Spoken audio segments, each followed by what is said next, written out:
Yes, good morning Kasaka, good morning. Sige, nandito tayo. Binabagtas natin yung daan, malinis na yung daan. Pero yun nga lang, maputik. Ayan. Pero hindi na siya masyadong maputik. Kasi tuyo na, wala nang baha. Ayan, nag-uumpisahan na rito eh. Ito, mga ilang araw, ito may tanim na rin to. Titingnan ko yung sa akin doon kasi nagpasabog ako kahapon. Timing naman nung hapon din umulan. Titingnan ko kung ano lagay. Saka at the same time, papalinan kasi ko diyan eh. Sasabog ko naman sa isang araw yung yung isang bine.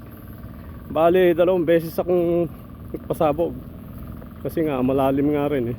Ngayon, titingnan natin. Baka pwedeng magpawala ng tubig. Ayan. Ayan si Kasaka naglalakad. Masarap pa. Ang ganda ng init.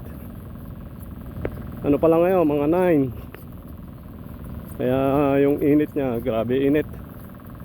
9 pa lang ay kainit na. Yan man ang gusto ko para mapawis-pawis ng konti, mapawisan. Hindi na tayo magpapatanghali masyado nang mainit no. Ganyan, lakad-lakad lang. Inaapura kasi namin kasi doon sa isang parte ko ron na bukid, medyo malayo din, malapit sa Pinuso.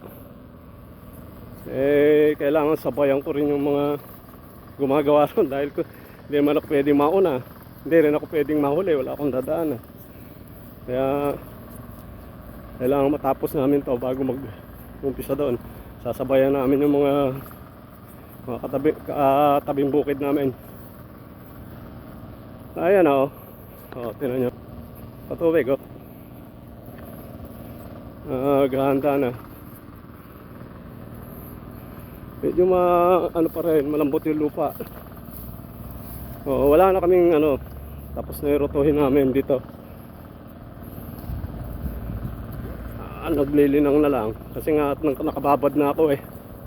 Gaalanganin eh. Ayan, maputik pa rin dito. Baba kasi rito sa lugar na to.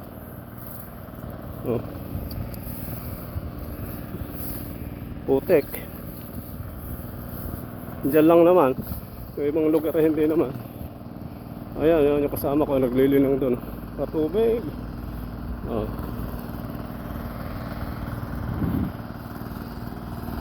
Kaya sasabugan na namin sa isang araw to. Titingnan ko yung yung sabog.